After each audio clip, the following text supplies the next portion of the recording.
22. And I want to thank you all for tuning in to us today or whenever you get a chance to watch it. I want to thank John York, Liz McDonald, Heidi Ames. Got it. And Melissa Castonguay, which give me points for that one because I thought it was Castonguay. So I've been practicing that one. Castonguay. Good? You got it? I got it. Yeah. Nailed it. So I want to thank you all for being here. I want to thank you all for running. It's very important. Our boards in our town is only as good as the people that serve on them. And it's very exciting because the town is very interested in a lot of what you have to say. I've received tons and tons and tons of questions. Jay posted something that is available on the Litchfield government site. It is the Litchfield Voter Guide, and in that tells you the people that are running. It also tells you the years of term that they're running for, and it tells you the warrant articles that are out there. There are currently 4 warrant articles that are going to be voted on for the school, and we might talk about those a little bit tonight. I would assume that we would. So there's that. And then we have going to get right to our questions. First, I'm going to ask you, I'm going to start with you, Melissa, first. How long have you lived in town? I think we've been here for 8 years, but I grew up here. We moved to Henniker when I was 16. Okay. So our family now has been there for about 8 years. Okay. Heidi? 16 years. We moved in 2005. Okay. Liz? 11 years. Okay. John? I've lived here 21 years with my wife and our 2 children, Kylie and Joshua. Very nice. Very, very nice. What made you want to run this time, John? Well, I'd been on the school board before. I'd been on the school board for 7 years, and I'd been chairman of the school board for 2 years. And so I've been watching sort of the school board and decision processes over the last few years. And people that I know in the community felt that there was a need for somebody on the board who wasn't totally in the educational field, could come from things from more of a business perspective. They weren't a teacher, they weren't an administrator, they weren't a para or an assistant in there. And that seems to be what's been on the board for the last 3 or 4 years. And I felt that they handled the process last summer of getting the kids back in school very poorly. Okay. Liz, how come you want to come back for some more punishment? Liz is currently on the board. Yeah. Wow. I have work to finish. I'm not done. I am an educator, but I look at it more as a parental scope. I also have a business degree, so I guess that counts as a business person too. I think there are things we could have done differently. I know we can't make everybody happy. That's one of the hardest parts of being on a school board, and John probably remembers that too, that we do the best we can, taking emotions out of it and trying to make the majority of taxpayers, parents happy while keeping our children first. Okay. Sure. Heidi, you haven't been on a town board yet, have you? Have not. You No. have not. So what made you want to do? Sure. I've been involved with the schools, specifically with the GMS PTO for the last 8 years. I have an 8th grader, a 6th grader, and a 4th grader. And so I think my time and talents, my experience with the school, and the president of the PTO for 4 years, putting on a lot of events, getting to know a lot of families in town, getting to know a lot of the staff and teachers. I really feel like I have a pulse on how people feel about certain issues. This isn't a sudden decision. This is one that's not just, oh, COVID came up, I didn't like how it was handled, I want to run. I've actually been thinking about running for a period of time. Timing wise, it worked really well for me. My youngest is 4th grade, moving up to 5th grade, and I feel like I'm going to have the time to devote more to the board than I would have having, a younger kiddo at home. And so I really do think I can make a difference. I think I have, I'm an attorney. That's my job, my day job. And with those negotiating skills, collaboration skills, mediating skills, communication skills, I think those will transfer really well to this position. Okay, thank you. You're welcome. Melissa. Hi. So like Heidi, I've been very involved in the schools since our kids started. She and I actually worked together for a long time on the PTO. We both have middle schoolers and elementary kiddos. And I, again, didn't land on this lightly. This is something I've thought about, and it's not specific to the quarantine or the pandemic or anything like that. But I'm a big proponent of, if you don't like it, then you have an obligation to be educated about it and find an effective way to change it. There's a lot of complaining without a lot of solutions.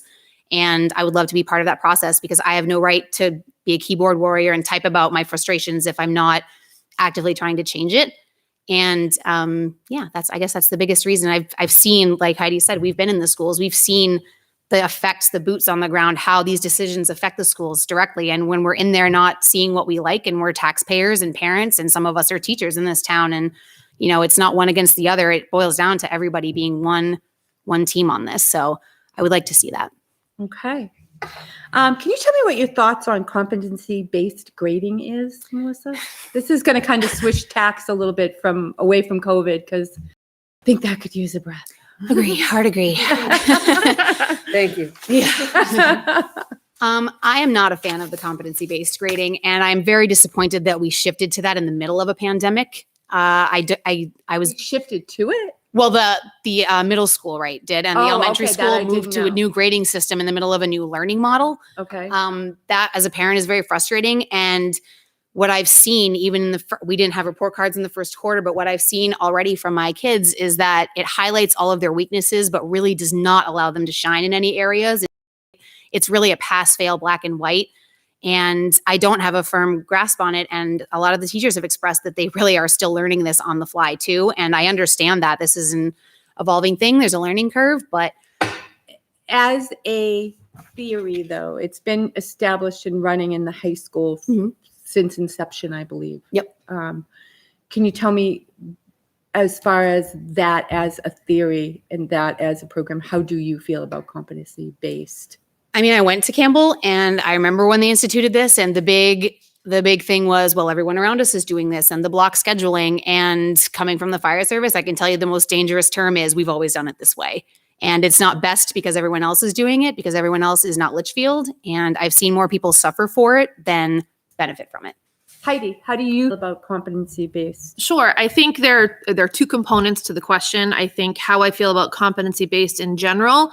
I think there are some good success stories out there, and I think the theory behind it is important and good. In practice, I don't think it's been implemented as well as it could be, and I would like to work on that. I think, again, the timing of it, particularly with our elementary schools and our middle schools, also combined with the rollout of Power School, we switched over. The platform was incredibly confusing in the middle of a pandemic. And with respect to the grading, I think it's important for our kids to know where they stand. I think it's important for parents to know where they stand, where their children are, how they're doing. And I don't feel I have as an accurate of a picture of that as I would have or did with the prior grading system. That being said, to the extent that there are room for improvements, I want to work on that. And I think that there are areas that we can fix. You don't want to throw it out, but Not you want completely. to change it. I think it needs to be updated and Okay, changed. thank you. Yes. Liz? I have not made a secret of my questioning the competency-based grading. I think we need to look for ways to grade our students, look at our children's progress. That being said, I've worked in the Litchfield School District as a sub for years, and I didn't understand the competency-based grading at first. I agree with Heidi that things need to be streamlined as throughout all the schools. They're not all going to look the same. I am a fan of, weighting the competencies, like the tests count more than the quizzes, and I've made that known in school board meetings.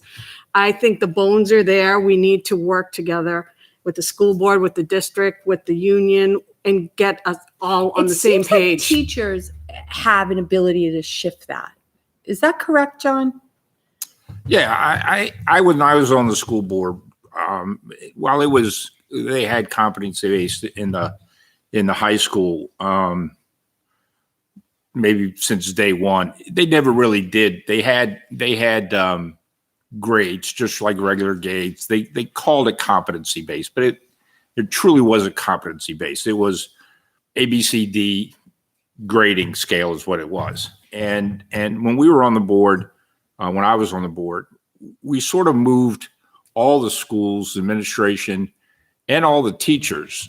I mean, this is, unless every teacher in the district is brand new in the last 3 or 4 years, every teacher should be up to speed on the idea of competency-based grading, because the district can't a the teacher district made control- decisions on that.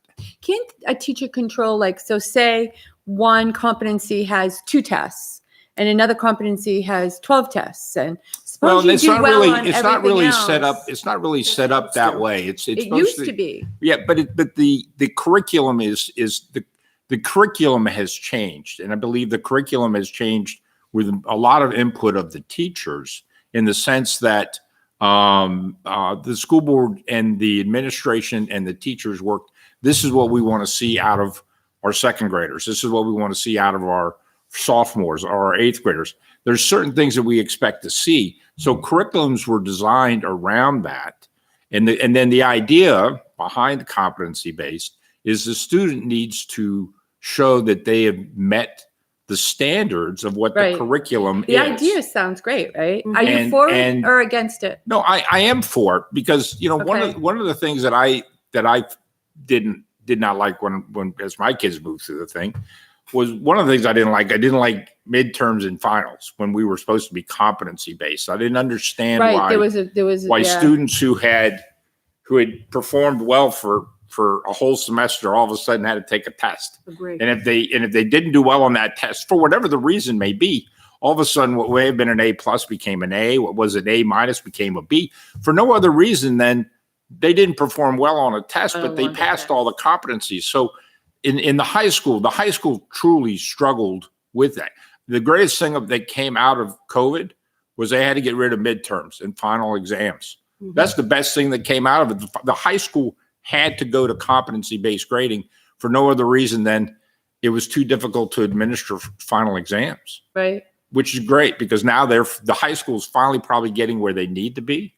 I Used know to be for able my to daughter, test out of midterms, and you used to be able to test out Yes. of them. no, you had an there A. was, you didn't test out of, you didn't You test did, out of. Yes, John. you did. My kid did. Both my You kids did. did tested out of midterms. My and kids finals. my kids had to take every semester and every end of Mine every year. graduated in 2008 and 2013. I do remember that it would be like bait to hold in front of them and say, if you get an A, you don't have to take that. Goes against a competency model having Having them at all. Right. Yeah. Yeah, it does. Okay. So they've gotten rid of it this time. So there's probably more streamlining that'll be coming into play. And in reality, the competencies is based on an individual's learning skills. So if Right. a student struggles in a section of learning, that should not fail them for the year. They need to be able to make that up. And I think that they Yeah. were able to do that this past January.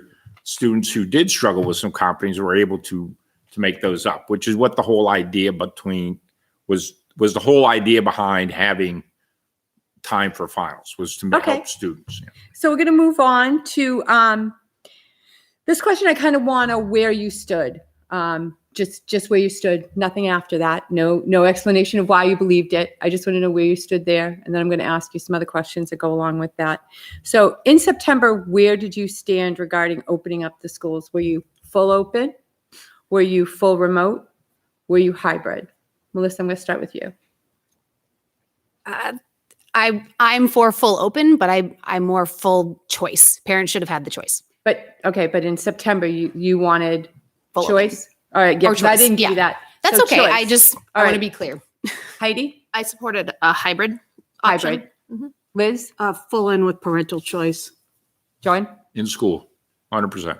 100%. Okay. So we're still not done with COVID.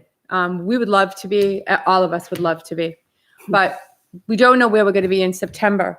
Do you feel that in September we should be offering a remote option? John, yes or no? I would say the answer to that is yes, but Okay. begrudgingly. Okay, Liz. Look at her. That's that hot seat I told you about. I want to say no.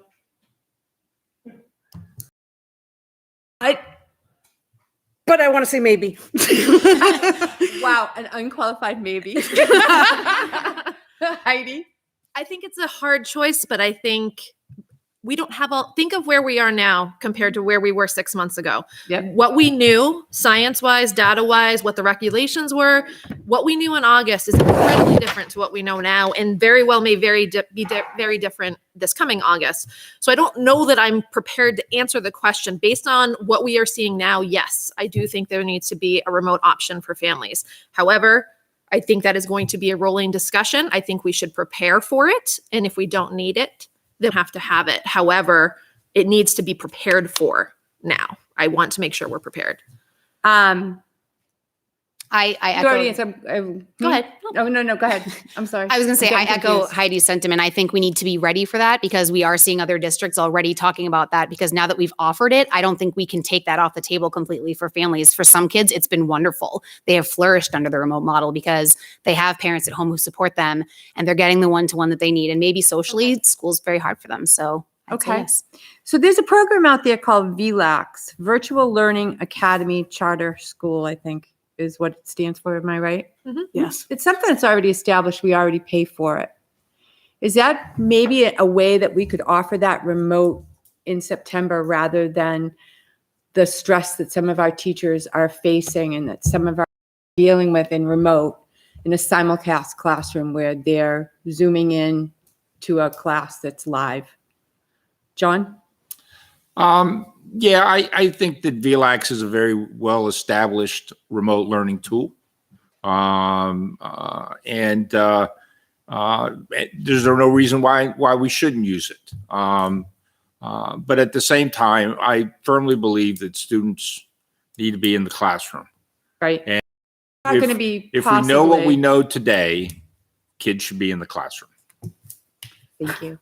Liz? VLAX is definitely a well-established program. My son's taken one of the classes. We offer it to students who don't have the classes or a class doesn't fit into their schedule. I personally think that it needs to be used as a remote tool option for some students.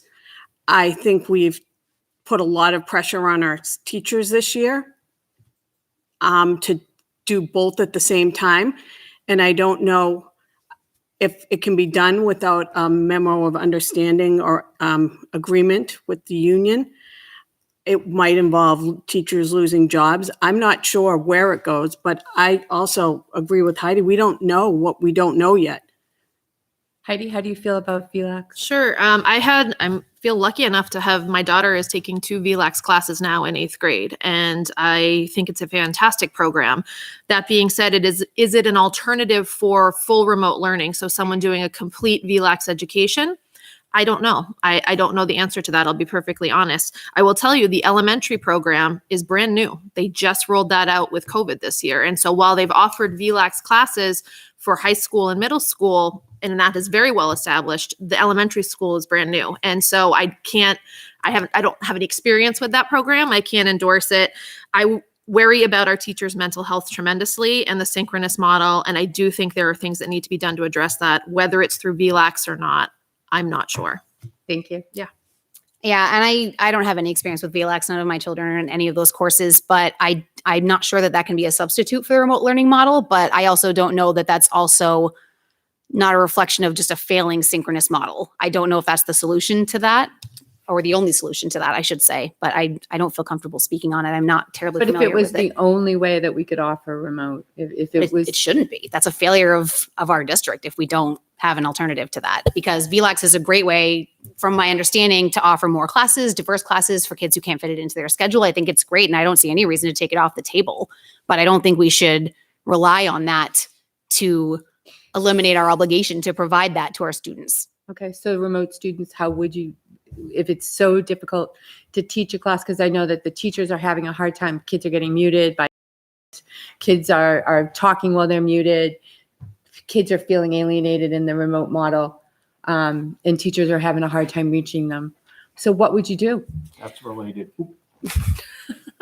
My solution to that is to get rid of the synchronous model. It's way too taxing on students and teachers. And synchronous implies that everybody's doing the same thing. And the teachers have not had a possibility to do that. It's not accessible for remote students. And when we were quarantined, our daughter was muted, told to go do something else. It was a 6-hour school day that became 2 because they didn't have anything for her to do. Right. And that, I don't believe that's a failure of the teachers. That system does not work. Those are two very different, not even curriculums, just teaching models that don't translate online. Some things just don't. So what would you do? I think we should designate a remote teacher for each Okay. grade in the elementary Okay. level and a Thank you. block schedule. Okay, thank you. How do you feel about competency recovery days? I'm going to take a hand raise on this one because I'm not sure. This is a question I'm not really sure about. This came in. How do you feel about competency recovery days? Seems students not fair. You want me to read it?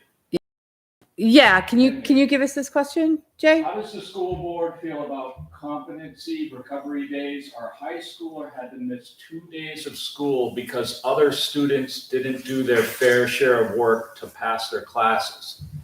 What happened to summer school?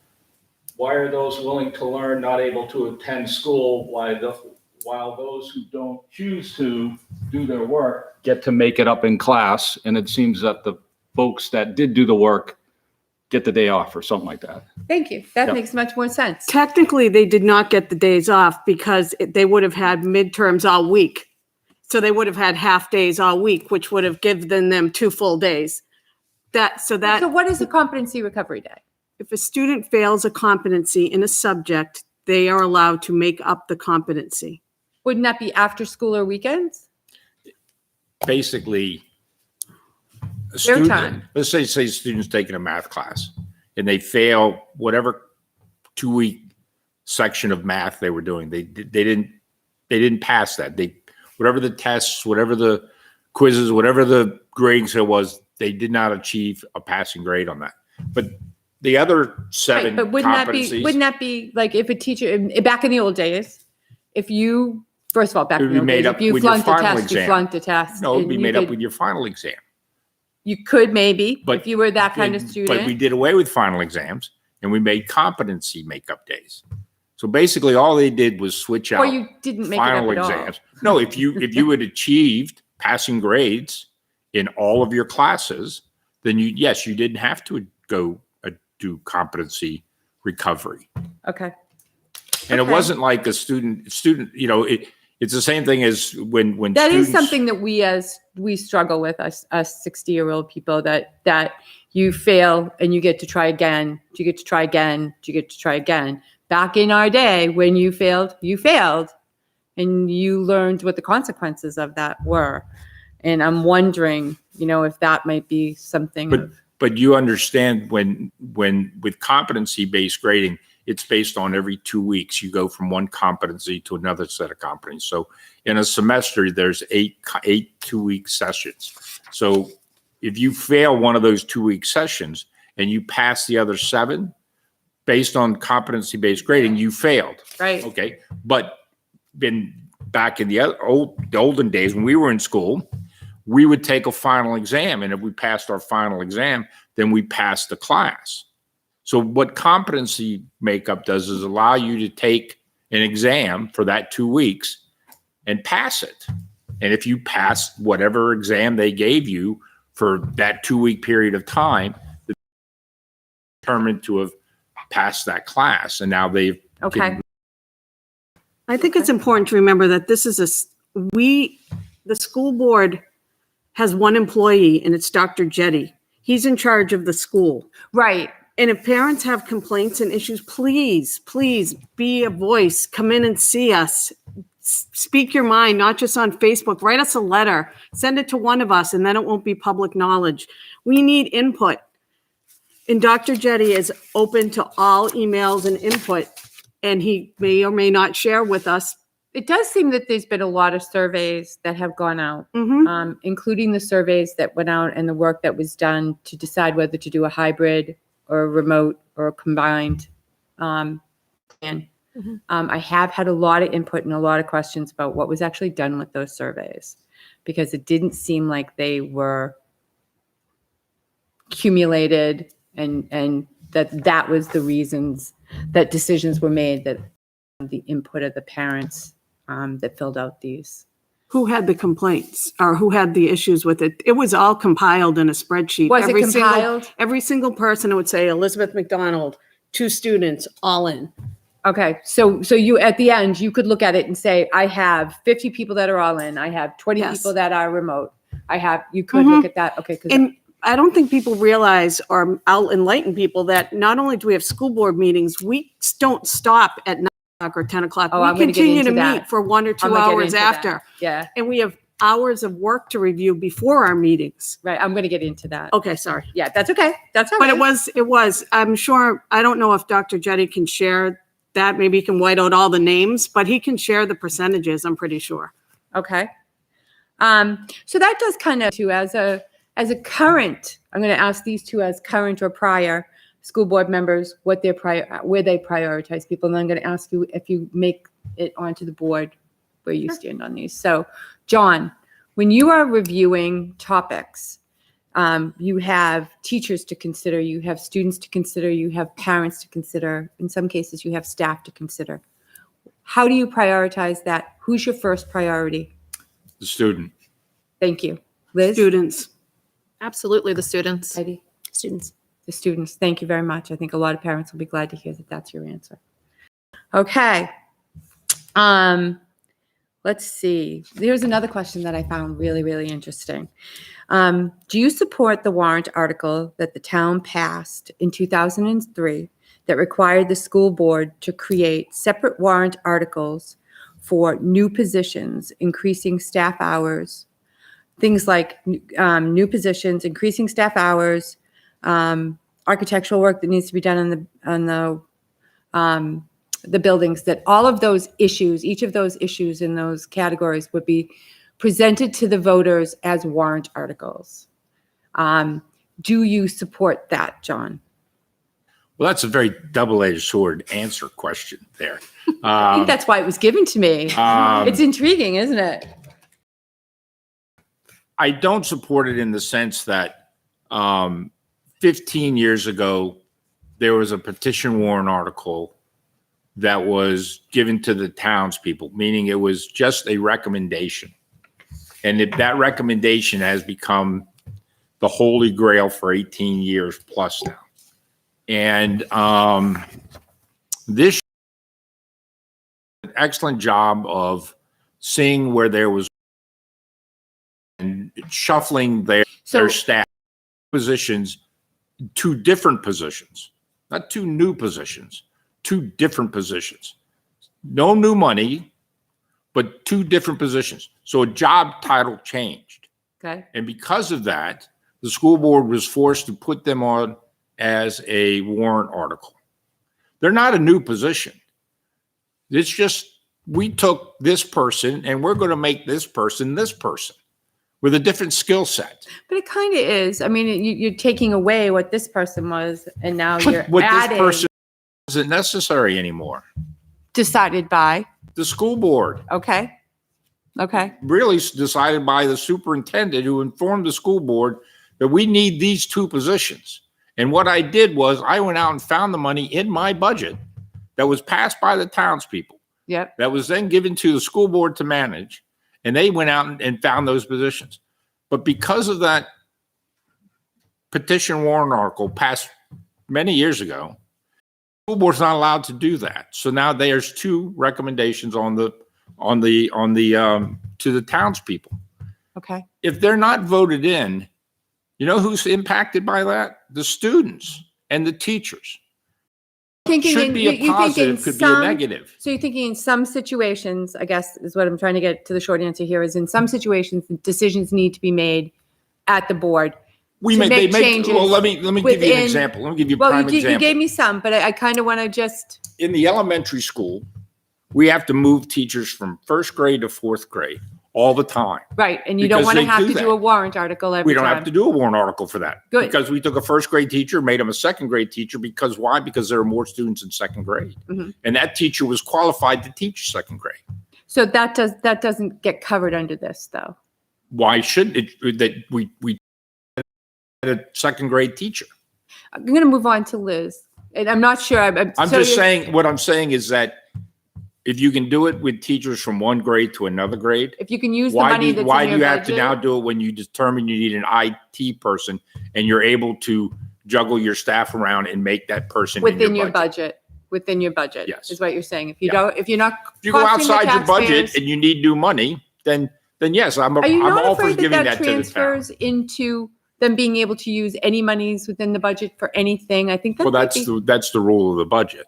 The budget can, once the townspeople voted in, it can be used for anything. Now, it really can't be, but because there's very little dollars that are expendable that I think can't as be. voters. But it people can be get- used for whatever the needs are of the schools. All right. Liz, do you pledge Yes. you pledge to continue that? Yes. Yes, that it's important that the voters get a chance to Yes. vote on new things that happen. Thank you, Liz. Heidi. I struggle with this question. One, because I wasn't around when it happened. I was not in town. I was not part of the conversation. I don't know why.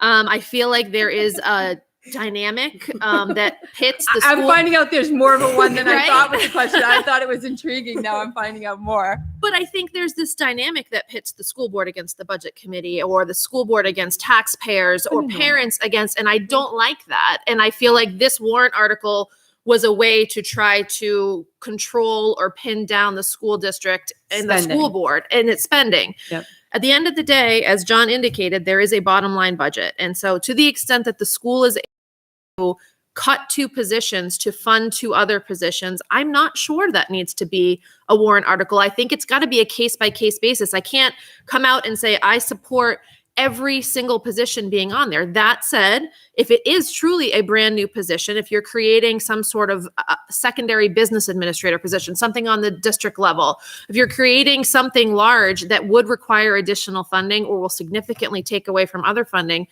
perhaps that should be on the ballot. I don't know that I can generally say I support this no matter what, even though I don't know where it came from. I don't know the story behind it. And I don't know that it makes sense going forward. Melissa.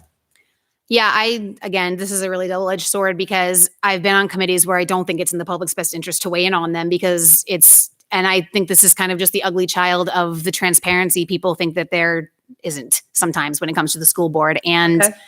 I think the ballot could become very overwhelming if we have a warrant article for every single item that doesn't affect the budget that's already in place. And if voters feel like, there's one hand sneaky things are happening, then they're obligated to vote a smaller budget where there's not as much flexibility. That's kind of hard So, to do because I'd Just like to to. give a little education on when that passed because we built a high school and we staffed it with freshman and sophomore students. And then we added another class. So now we needed junior teachers. And then we added another class. So now we needed senior teachers. Because they staffed the high school, warrant article was passed because they were staffing the high school and a group of taxpayers didn't agree with how they staffed the high school. That's how it was passed. Okay. And that's the reasons behind it. So realistically, we're being hamstrung because we built a high school. Okay. We have 4 warrant articles this year for the school committee that have to do with the school district warrant articles. The operating budget is one. And to just vote in a lower budget, that's just really not actually feasibly possible, is it? Because even if we go with the budget that's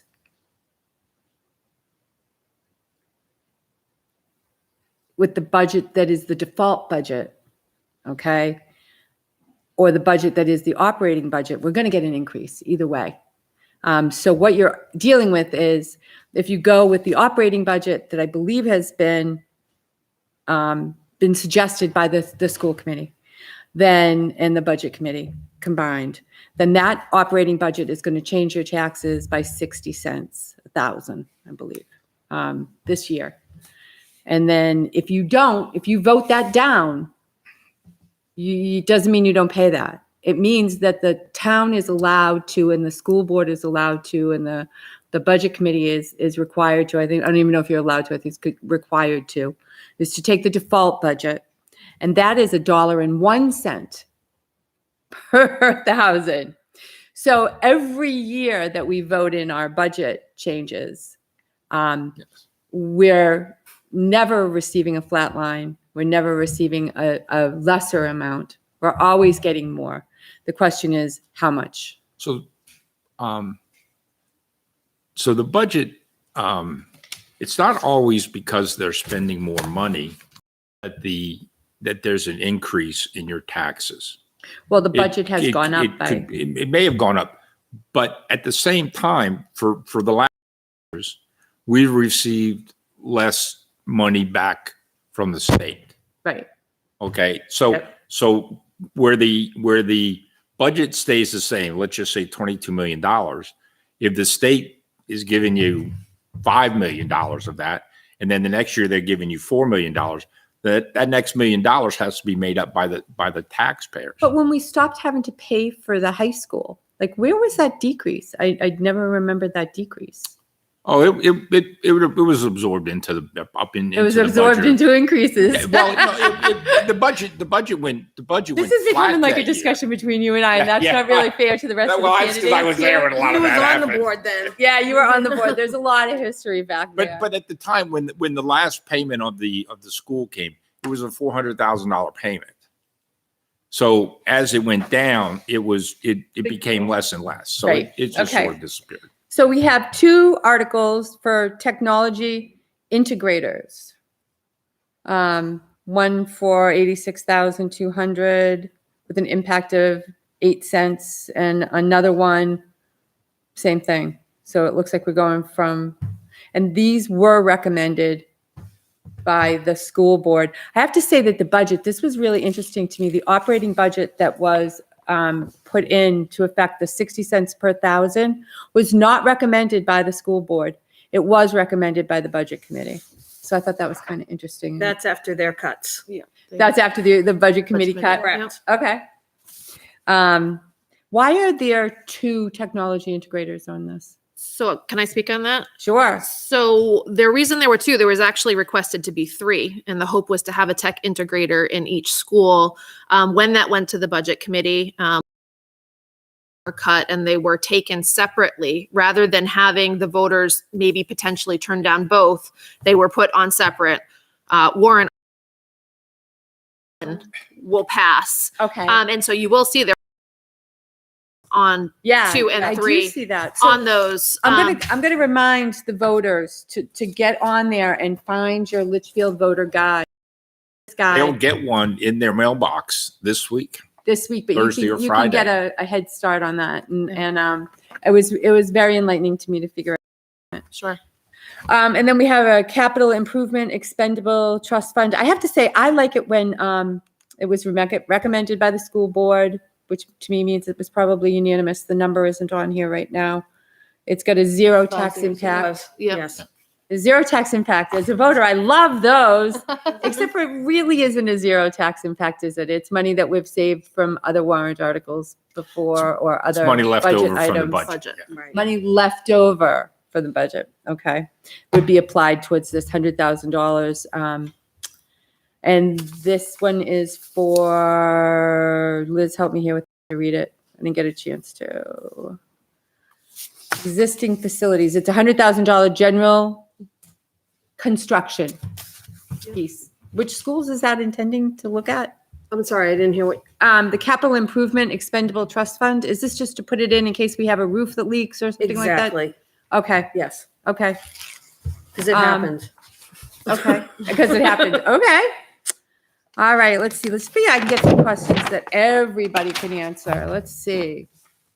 Melissa, how would you handle difficult parents?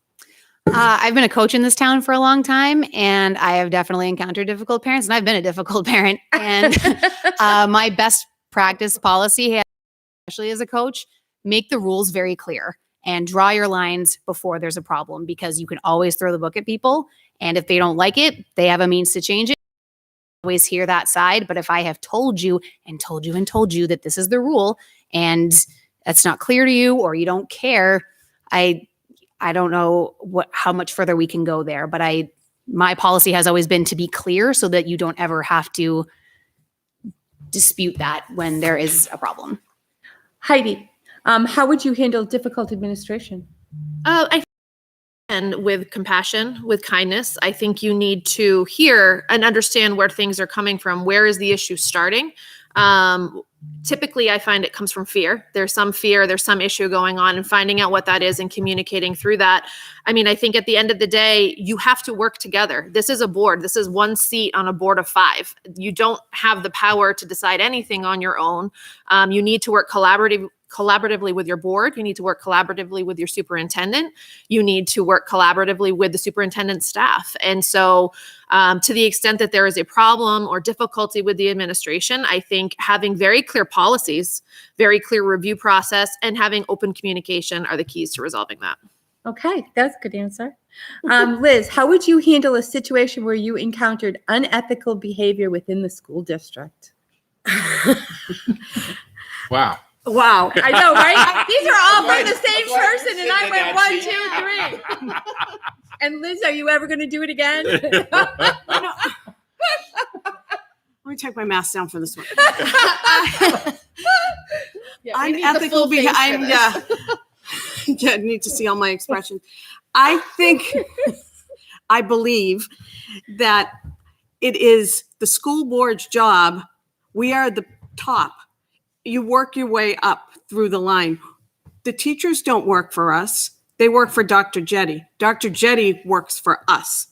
He works for us as a school board. It is his job to deal with difficult parents, to deal with administration. Of course, it will come to us eventually in a non-public, which is completely non-public. Well, it should be. And that's when these things are hashed out. And believe me, we have compassion. We're all parents. We're all workers. We get it. Everyone is under an extreme amount of stress in this time. As far as unethical behaviors, there have to be clear guidelines. And if they're not clear, someone needs to take a stand. And that's Dr. Jetty's job. That's his And what if his he job. hasn't? What if he hasn't? Unless it comes to us in a private manner, I don't think it's in our purview. Okay. thank Personally. you. It's if people want to bring it up, please bring it on. I'd love to hear. Well, I wouldn't love to hear it. That came out wrong. Mine might be good. No, I'm sorry.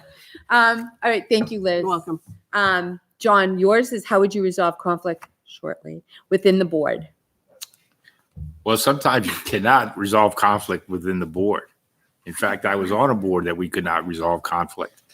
How did you try?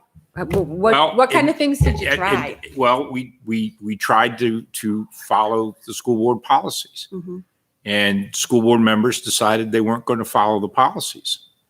And in this case, there was a personal issue that was being discussed, and people were bringing in and saying they were being told by outside forces things that were occurring.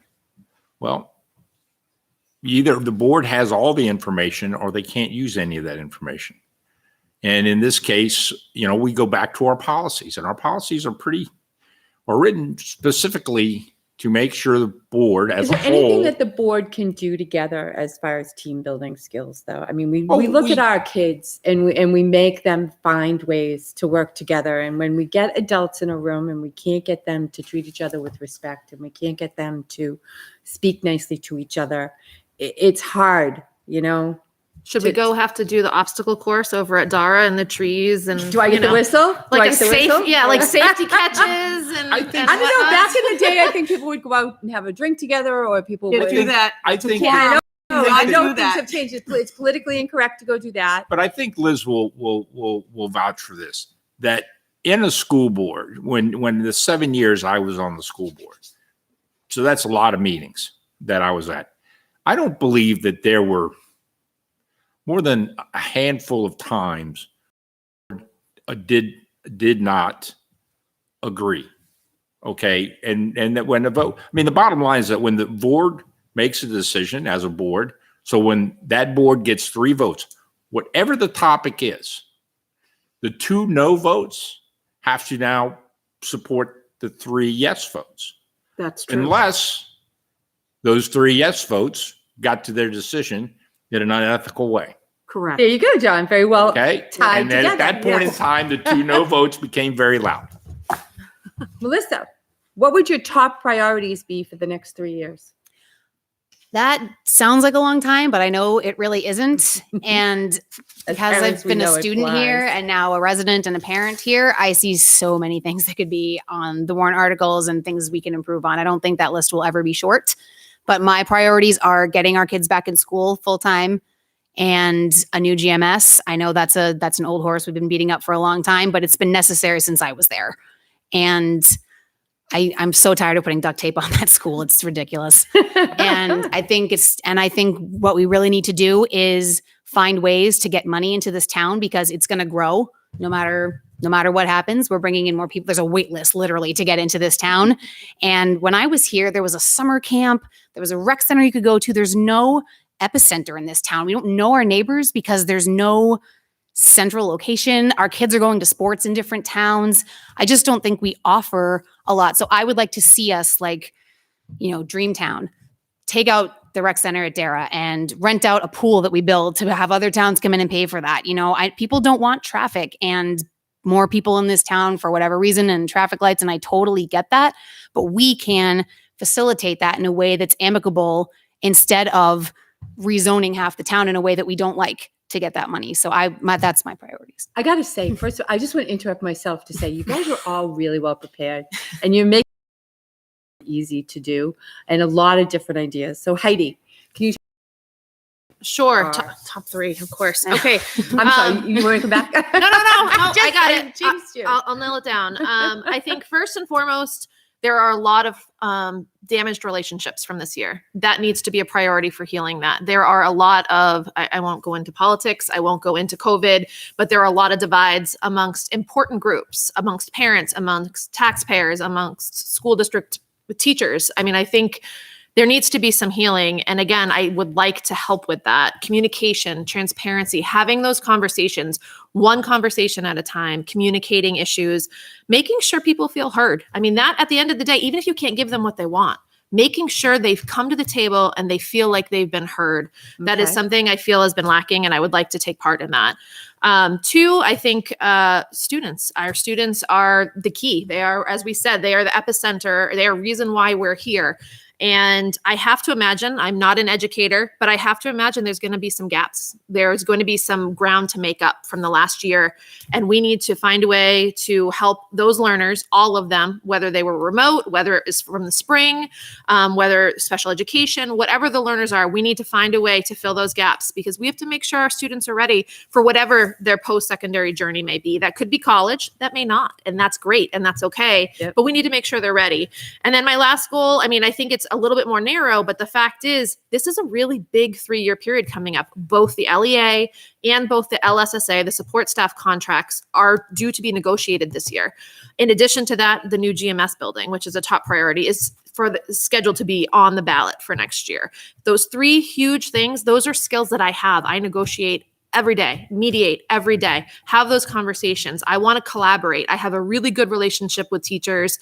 I'm going to give the teachers everything they want. Of course not. That's not how mediation and negotiation works. However, I want to come to the table. I want to hear what they have to say. And I want them to walk away saying, we didn't get everything we wanted, but we got what we needed. And same with the district. Same thing. I want to make sure we're taken care of.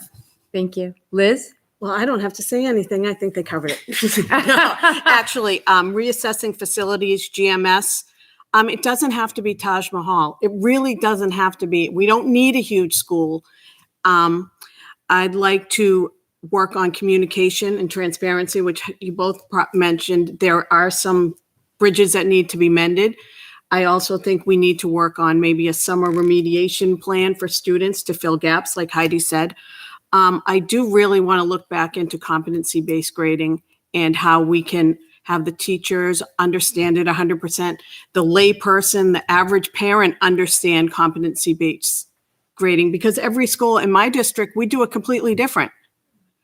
It's completely different from when Melissa was in school. We need complete transparency. We have one spokesman for the school board through Facebook, and she is our person who spreads knowledge. So we all aren't out there. I'd love to spread the word, but we're all one entity being broadcast across Facebook land, but I think we have a long way to go, but I also think we're halfway there.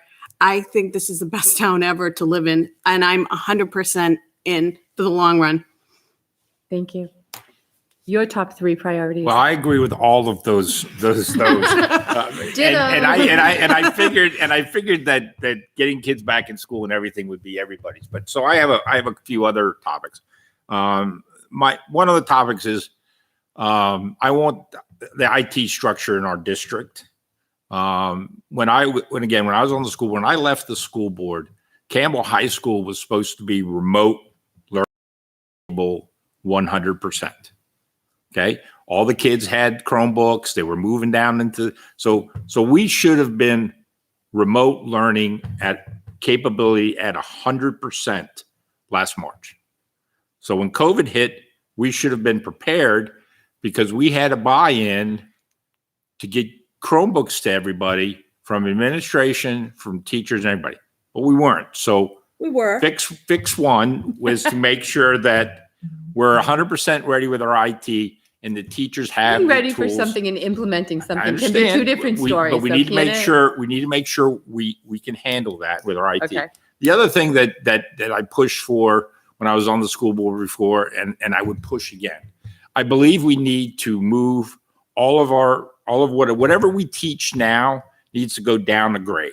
So whatever we teach our 6th graders, we need to teach our 5th graders, and everything needs to move down. And the freshman class needs a brand new curriculum. Teach your freshmen, you're going to teach your 8th graders. You have enough classes in the high school between honors classes and AP classes is that we can cover the spectrum of what is needed in the high school, but we need to downshift what we're teaching. We need to challenge our elementary and middle school students to be better students and learning at a higher level. That's, for me, that would be priority 1. Okay. Thank you very much. Let's see. I have lots and lots more questions. We've already an hour. I'm in if you're in. Do you want to In. take some more questions? Okay. Let's see. I got one. Yeah, you do have one. All right. I'm I have not one sure. online. I'm not sure I'm gonna let you ask. Awkward. I'm not sure I'm gonna let you ask this. The particular peanut one. gallery. Awkward pause. Okay. Thank you. So I got a question that says students and teachers' stress and mental health are at the forefront of many people's minds. How would you advocate for less homework in elementary school or eliminating it? And then what would you work towards towards requiring outdoor recess for elementary for their well-being, even CHS for that matter? Sorry, the thing keeps jumping around, but I think you got it, right? I got it. You guys All got it? Yeah. Any questions on the My question? middle school has recess in Hudson. We have a 5-minute outdoor recess grades. My kid did in 5th grade, I think. They stopped LMS. doing Stop that, I think. Yeah, it needs to come back. Yeah, I think so And that's too. something parents can bring to Mr. Licklider. And I 100%, yeah. I think if Yeah. there was ever a year for those type of mental health breaks to be instituted, it's this year. Screen breaks. Screen break, Yeah. absolutely. They're my all on God, their, yes. even in school, they still have their Chromebooks in front of them. They're still on screens, even in school. And so, For eyes and brains. Yeah. you and- know, they've been able to incorporate mask breaks. I would think that there would be some way to be able to incorporate I a do see walk. kids. I live on Talent, and I do see teachers walk kids Yep. around in Yeah. decent weather. And I got to say, when I see it, they usually wave to me. And I love They're that. celeb day. And they're like such good kids. We really have good kids in town, and I know we all think that, but they like wave. But I thought that was a nice thing. They take walks around town. Middle school's attention spans 15, 20 minutes. There's nothing like a walk to rejuvenate a middle schooler, my God, speaking from yes. experience. Yeah. Fresh air. Yeah. And I don't Yeah. think the jury's out on the benefits of being physical and the effects it has on their homework, their grades. I mean, there is nothing disputing that. And same with homework. I can tell mental health is maxed when my kids come home with 3 hours of homework in 2nd grade. That is not acceptable. And the jury is out on the benefits of that.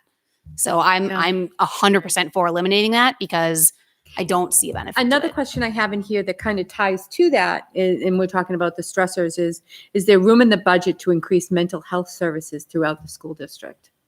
I know that there used to be a guidance counselor in the elementary school. There is. There is. There is. Diane, Mrs. Psychologist, Mrs. Miss Polly, Polly. the 2 guidance counselors, and then I believe Social worker. CHS has 3. And then there's a Social worker. psychologist as well. There are people there that I think, again, this is a year where these have always been problems. There have always been issues under the surface. I It think is they've been magnified. absolutely Absolutely. tenfold. And Yeah. so I can't speak to whether there's money in the budget for it, but I think there needs to be if that is what our students and our teachers are hitting max capacity as well. Right. Parents are hitting max God, yes. capacity. Yeah. And I'd be remiss if I didn't plug Mrs. Hayes and Mrs. Polly right now at GMS are doing a series of programs on Thursdays where they are addressing anxiety, they're addressing self-care, all of these things for parents to be able to join in. So I check out that information. It would be a Mhm. great program. I can't even extend enough sympathies to the parents in this town that are Yeah. having to deal with this. And I don't know that I would have handled it well if this had been my 2 kids. I like to see it as a class. I wish it was a class at all of the levels. Why isn't there a self-care mental health class? It would increase.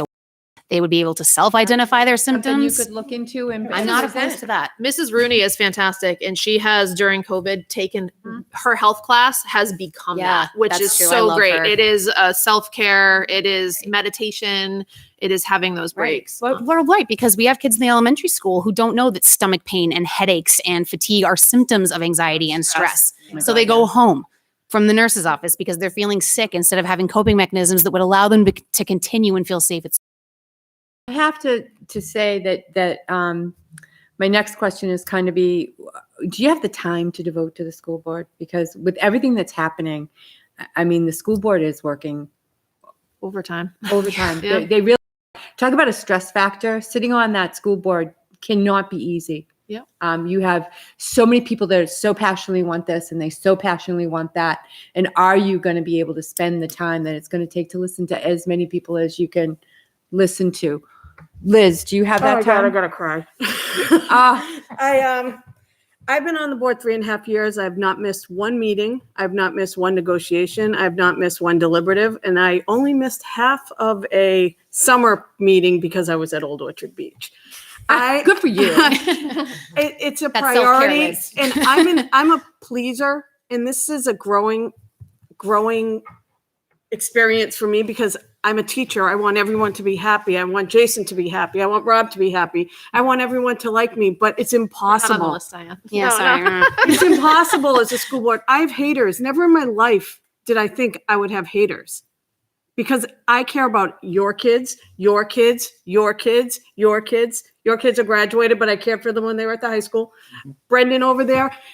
If your mother were to call me, I would answer her. I give it all. And Wednesday nights after working with 93 middle schoolers, I go from 5 to 10 or 11 sometimes on Wednesday nights every other week. And is it hard sometimes? I'm going to cry. Did I like missing my son's lacrosse games? Did I like missing basketball games on Saturdays? No, but I'm doing it for the taxpayers. I'm doing it for the parents. I'm doing it for the kids. Yeah, Oh, wow. it's a that was- lot. I know it's a lot. It's so many hours. And then And then you're it's on not board. just the meetings. Yeah, if you're a new member, you might have to be on the budget committee, and that meets once a week. And negotiations meets once a week starting in October. And you are required to be in one of those things. So it's not just every other Wednesday night. Okay. Yeah, Yep. Starts at 5:00. Yeah. Okay. Yeah. So it's a lot of time. Yeah. It's a real lot Absolutely. of time. But it's worth it. I think that's the key part of it is you are making an investment of your time, but it's worth it because you are going to be able to help make a difference. But you have to be willing to do it. And that and show think up. There's only Absolutely. 5 members on this board. And as I've looked at Yeah. all the things that you guys have to do, I'm wondering if the board shouldn't be increased by another person or it would have to be 2 people. It's, Although you have a selectman's rep, right? No. You don't. we do one not, of them, not on the board. not no. on the board, no. Board on the budget committee there is. one. And it's so important that we're there on time every time. Do you think it would be worth it to expand the size of the board? Would it help? I think it's up to the town what they want. I mean, anyone who knows me, I'm punctual, I'm on time, I'm ready, you watch the meetings. Yeah. I gave it all I just to. wonder, I just think it's a real lot. When I look at, a lot of the jobs Well, that it are out doesn't, there. just because you add two more members to the board, it doesn't really, Because you still got to know it, right? it doesn't make you have to, Yeah. all of a sudden you don't have to know something, say, okay, you two get this discussion out. Negotiation, yeah. You don't need to know anything about this. So, I mean, five people is a true solid representation. Committed. We had, people who were very conservative that felt that the budget should be cut by millions of dollars on the board when I was on there. We had when I was on the board, there were people that felt we should have $1 million more in the budget. So we as individuals on the school board, you'll go through the budget. I think probably the best thing that's probably occurred over the last few years, and it probably started when I was on the board, was the fact that the budget from the school gets to the budget committee. And it used to be that we would meet in the school board and then we would meet in the budget committee. And it would be like every week for like 8 weeks. Wednesdays and Thursdays. And it was, Brutal. and it was line by line by, we would go through, okay, we're going to do every elementary teacher line by line. It was crazy when we did it. In reality, it's become a much better system with the budget committee because they're better prepared for, and it's not, they don't go so much into the weeds. At least it didn't seem that they go into the weeds, and they seem to do it over 2 meetings, instead of many meetings, which is. So you feel I think probably the most difficult part of the school is the negotiation part of the school board. That is truly the Really? most stressful part, I think, for all 5 Yeah. members of the Yeah, board, yeah. and along with the teachers. Melissa. I would say, I'm sorry, you have a new question? Nope. Okay. Same question, darling. What is the question? I'm like, The question is, time. do you have the time to put into this? Do you realize what's actually time-wise? Yeah. And I think, as being new members, we didn't land on this lightly. I would not have signed up for this if I had, twin newborns and a 2-year-old like I did 10 years ago. I would not have the time or the attention to commit to this. But now that they're a little bit older and, like Liz said, it's hard to miss your kid's game, but this is a service position and it does directly affect your kids if you're a parent in this town or a teacher in this town or anybody who pays taxes in this town. And that's everybody. So if you want to affect change, you kind of have to be a part of it. And I finally feel like I do. That's good to hear because it definitely is a huge job and you got to have broad shoulders and thick skin. I just want to, somebody asked how many are we voting for? So this particular board has 2 open seats for the same 3-year term. A couple of the other boards have different things open because of people that have resigned, but people have kept their positions and we only have the 2 positions open. So the 2 top vote getters in this group will get those two positions. Just wanted to say that. Let's see. Does the school curriculum come from the State Board of Education or is it written by individual town school boards?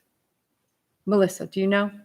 I don't know. And that's kind of one of the things I'm hoping to learn if I'm elected. I don't believe there's a lot of clarity on that. And I've been, like I said, watching videos and trying to tune into the meetings when I can. And it's hard to see that. It seems like there's a lot of gray area. And I don't know that one covers that entire blanket or how much flexibility there is one or the other. Do you know, Heidi? I don't believe it comes from the state level. I think there are guidance. We have a fantastic curriculum director. Mary Woodman has come in the last 2 years ago. She is top notch and she is working on every grade, every piece of curriculum. She is going through it with a fine tooth comb Competencies. to make sure that our students are getting the best education So possible. she's going to look at each of those competencies. She has and make been. Sure that That's what- they're that's her all job. equally Yeah. weighted within the She's classes, doing because it that's what now. used to make me Yep, crazy. she's doing it right now and she is on top of it. She is literally, whenever you have a curriculum question, she's the person you should go to. Okay. Let's see. Oh. Why do we feel that you would make a difference, Liz? Why would I make a difference? Because you already have. I hope I have. I like to think that I'm approachable. I speak for a majority of voters. I speak for the children. I'm in the fields. I'm walking the walk. I don't necessarily wear my teacher hat all the time. I'm a parent first and foremost. I'm completely invested in this town school system. There are choices out there. I chose to keep my kids in the school district. And I want it to be the best it can be with the money we have given to us by taxpayers and the staff that we have to educate our children and to keep our district going. John?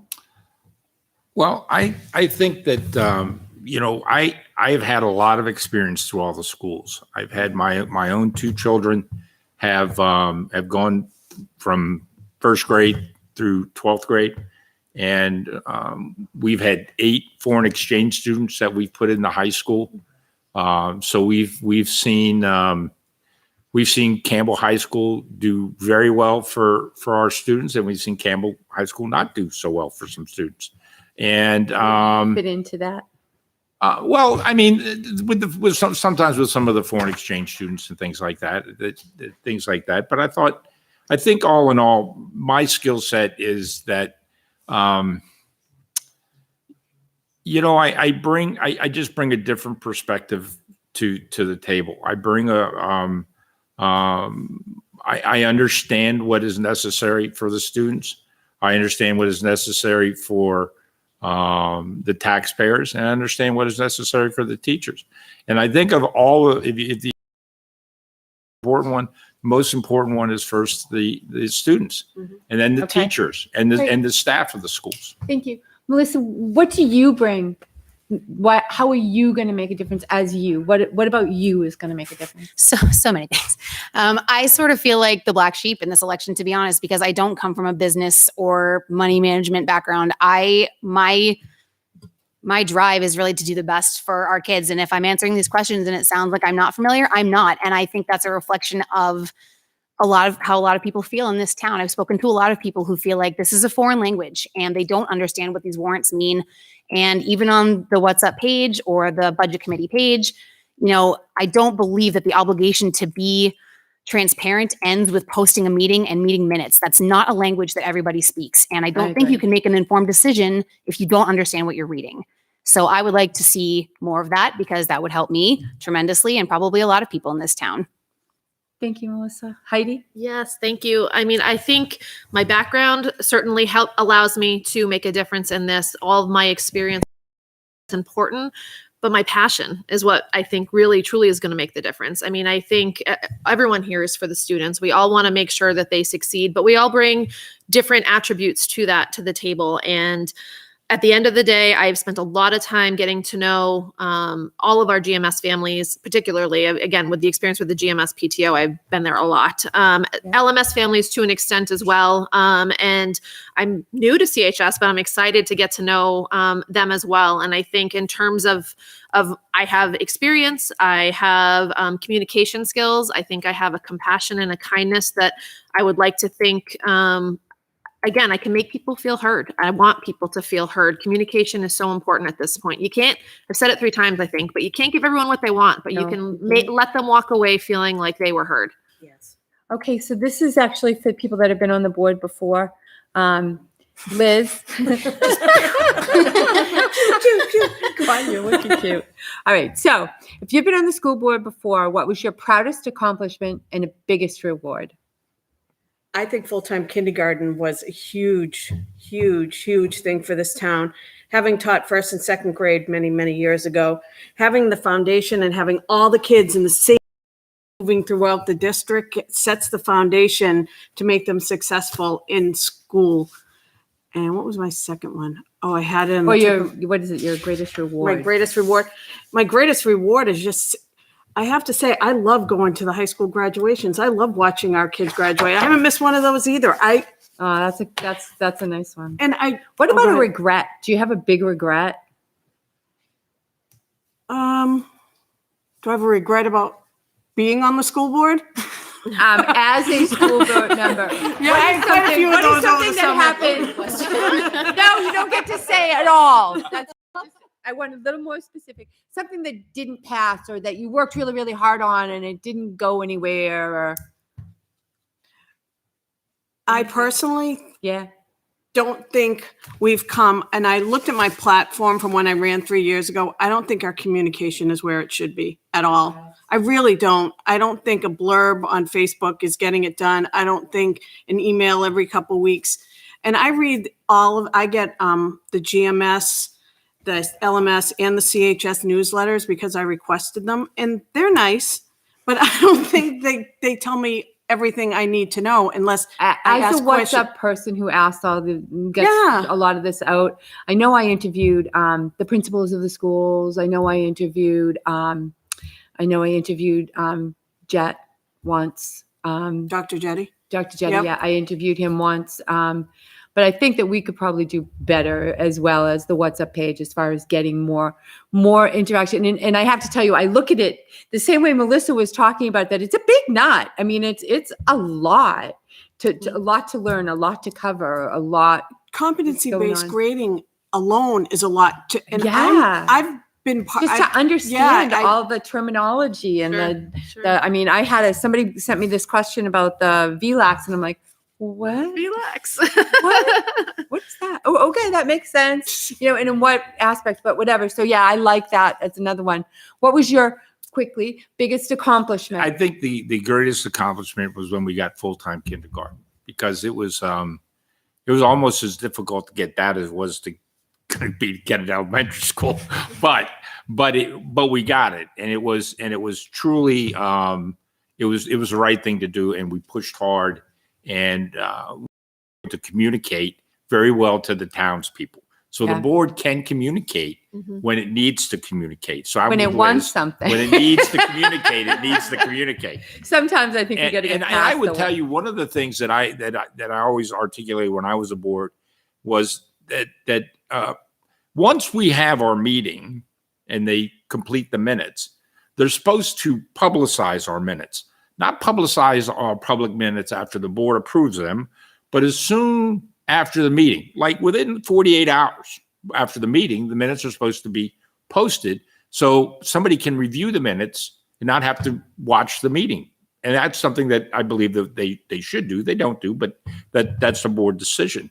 Again, you still end up with what Melissa's talking about with all that jargon and all those. No, if you read through the minutes that are put out by the person who types the minutes and put them out there, it's very easy reading. It's not, you're not I would reading still like to see Shakespeare. a commitment to But let some- yeah, some of But those things are I tell you abbreviations that no one the knows what they are. biggest failure we had was there was 2 or 3 years where the teacher's contract negotiations did not go well, into the sense that one year it didn't even get put on the ballot because we couldn't get to an agreement in time. Another year, the voters voted it down. So the teachers went a couple of years without any real increases, which really threw the scale off. And we lost a lot of great teachers over that. That's a huge And regret. and I think that was Regret. probably and I would imagine that the board today is probably still dealing with that. And because it's not a quick fix, and it's probably not going to get fixed 100% correctly in this next negotiation coming up. But Okay. it is something that the town needs to realize it needs to fix, because it's the only way to keep the best teachers in our town. Okay. Melissa, I'm going to ask you all this. Don't lie, we'll catch you. There has been several questions that are asked of me. And a lot of people are, as you mentioned, a lot of people in town are struggling financially as well. Their jobs have cut hours, et cetera. They're having trouble reaching their mortgages and their state property taxes and all that kind of stuff. And so I've gotten this question a lot. Are you financially conservative, moderate, or liberal? Melissa. Moderate. I'd Heidi? also say moderate. Moderate. Conservative. Conservative. Okay. What are your thoughts about being able to save some money on the budget? It doesn't seem like we have a lot of room for that. So I think that's the hard part, is that a good chunk of our school budget is determined by the contracts. So in terms of salaries and in terms of benefits, which are negotiated through the separate, through the LEA negotiations and through the contracts, the amount of the budget that actually is decided by the school board is relatively small. I mean, again, I'm not going to call millions of dollars small. It's a lot of money, but It's 23 million. but of that Yeah. 23 million, 80% 80% of it. is salaries and benefits. Those are off the board, decided by the negotiations. A contract is signed. The voters approve that contract on a warrant article. 80% of that is done. That And is so the other 20% is what's left to be discussed amongst the committee, amongst the board, amongst the budget committee. The principals put in a very lean budget. I feel like They have did. put in a very lean budget. They're aware of how families are struggling. I don't want to say there isn't room because, again, I haven't sat there myself and gone through line item by line item. I've watched the budget committee meetings. I've watched the school board meetings. However, I think people should understand how little of the budget is actually negotiable in terms of when you pass the warrant article and how much of it can move. That is I'm not sure absolutely people 100% understand that. correct. Right. Okay. And what Teacher operating costs salary- actually Is are. it 80%? It is 80%. It is. Yeah. Mhm. When I first year on the board, it was 72%. And then I think my second year on the board, we had a $2 million cut from the state. So we had to cut $2 million out of our budget. And we lost like 30 people. Mhm. It was the hardest thing we ever did. 80% of all staff or 80% is teacher salary? So all All staff. staff. All That is a good staff. question. Okay. Yeah, both. Okay. Yeah. That's interesting. We're not that generous to the teachers. But again, that is voted on by taxpayers. Correct. That is the teacher contract. When that comes up on the 2022 ballot, the LEA, hopefully, if they reach an agreement, that will be on the ballot. So will, hopefully, we reach an agreement with the LSSA, the support staff, that will be on the ballot. So that can be voted on by the taxpayer separately. But Okay. then that is incorporated into the operating budget, which is the very large number you see, and you see 23 million and you almost faint. But at the same time, 80% of that has already been approved by taxpayers. It's Bingo.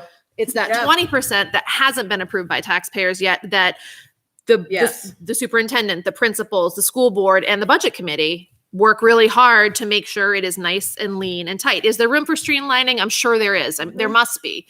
You can't have a large budget like that and not have it be. It seems like the budget committee really definitely worked hard to keep the numbers down They this do. year. They do.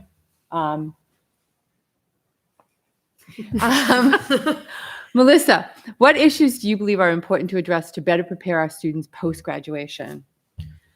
I did attend Campbell. I did not graduate from Campbell, but I will say that having attended Campbell and then another high school, I did see some deficits. And again, this was not yesterday, just for the record that I graduated. But I did see some deficits. I'm saddened to see, and this isn't just Campbell, high schools doing away with like women's studies and history that's relevant. And especially with this national movement, how can we remove these studies and ask people not to be ignorant? How can we prepare these kids for the real world? When you leave Litchfield, it doesn't look like this table everywhere. And I am saddened that curriculum is shrinking, that people are supporting that. And I don't know if anything at Campbell can really prepare you for managing your finances and things like this, being knowledgeable about a school board and how your taxes and votes affect you. I don't see that happening for our high school. There was a program that was happening at the high school that I was invited to join, and we had done, I think, 2 meetings or 3 meetings. It was run by the assistant principal there that was all talking about skills that we could provide in the high school for the kids when they left. And it was starting to roll out to be a really good program, and I think there was only 2 meetings of it that occurred. So there is that out there, and I'm hoping that will start back up again, because it drew from all parts of the population. We had plumbers there and electricians, and we had attorneys, and we had policemen. Our chief of police showed up to volunteer as well. So that was a really good program, and I think it's going to have some things. But looks like we're being bumped out of here, people. Yeah. And I just want to thank you all again so much for running, so much for being here for so long. Anybody that stuck with it, thank you. Please, I'm going to ask you again, go out and vote. We really need your vote. Lot going on in this town. We haven't even touched the topic of GMS, and there's a lot to talk about with that too. So I wish you well. Be careful driving out there. The snow is not looking so great, but I think it's supposed to stop sometime soon. And next week we're supposed to get some good weather again. So thanks very much for being with us. Thanks, Dan. Thank you. Thank you. Thank you. Thanks, Diane. Thank you. Brendan, are we off?